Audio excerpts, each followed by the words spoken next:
پھر ایک امتحان پڑ گیا، میں اجتماع میں تھا پرائمٹ کے پچھلے سال، اس کا میسج آ گیا میری فلم تلاش آ رہی، اس کی کامیابی کی دعا کرو۔ اے چنگی بڑ، میں کہا اب کیا کروں، جواب دینا بھی ضروری، دعا بھی نہیں ہو سکتی، کیا کروں۔ تو جب وہ میسج آیا تو میرے سامنے کوئی 10-12 علماء بیٹھے تھے، میں نے کہا بھائی یہ میسج ہے، اس کا جواب دو۔ کہا جی یہ ہمارا فیلڈ نہیں تمہارا ہے، تو ہی جواب دے۔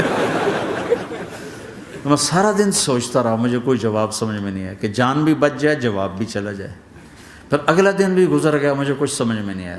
میں عصر کا وضو کر رہا تھا، ایک دم اللہ نے ایک مضمون دل میں ڈالا، تو میں نے فوراً بیٹھ کے اس کو میسج کیا کہ عامر بھائی جو کریٹو ہوتا ہے نا ذہن، یہ اللہ کسی کسی کو دیتا ہے، تخلیقی ذہن یہ اللہ تعالیٰ کسی کسی کو دیتا ہے، ہر ایک کو نہیں دیتا، اور یہ اللہ کی بہت بڑی عطا ہوتی ہے۔ اور میں نے تمہارے ساتھ جو وقت گزارا اس میں نے دیکھا کہ اللہ نے تمہیں تخلیقی ذہن دیا ہے، تم کریٹر ہو۔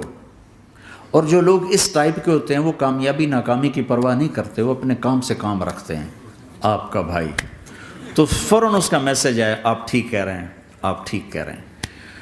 بات ہو گئی پہ میں تھا ہانگ کانگ، تو میں نے اسے میسج کیا کہ میں طارق جمیل ہانگ کانگ میں آپ کو فون کر سکتا ہوں، میں آپ کو فون کر سکتا ہوں۔ میں ہمیشہ اسے، اب بھی میرا فون پہ رابطہ ہے، میں پہلے اسے میسج دیتا ہوں میں آپ کو فون کر سکتا ہوں، اگر اس کا جواب نہ ہے پھر میں نہیں کرتا ہوں۔ کبھی وہ خود کر لیتا ہے، کبھی وہ میسج دے دیتا ہے کال کر لیں۔ تو تھوڑی دیر بعد اس کا فون آ گیا، کیونکہ میں اس وقت دلی میں ہوں، کانفرنس میں تھا، تو میں نے آپ کا میسج دیکھا تھا، میں اٹھ کے باہر آ گیا ہوں، ابھی آپ سے بات کر کے پھر میں جاؤں گا۔ تو اسے باتیں کرتے کرتے کہنے لگا آپ کی دعا سے میری فلم کامیاب ہو گئی۔ میں کہا یا اللہ میں کوئی نہیں پیتی تینوں۔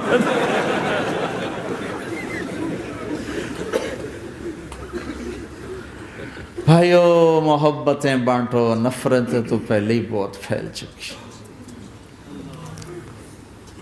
نشہ پلا کے گرانا تو سب کو آتا ہے، مزہ تو تب ہے کہ گرتے کو تھام لے سب۔ برے کو برا کہنا کون سا مشکل کام ہے، برے کا ہاتھ پکڑ کر سینے سے لگانا، برائی سے نکالنا، کام تو یہ ہے۔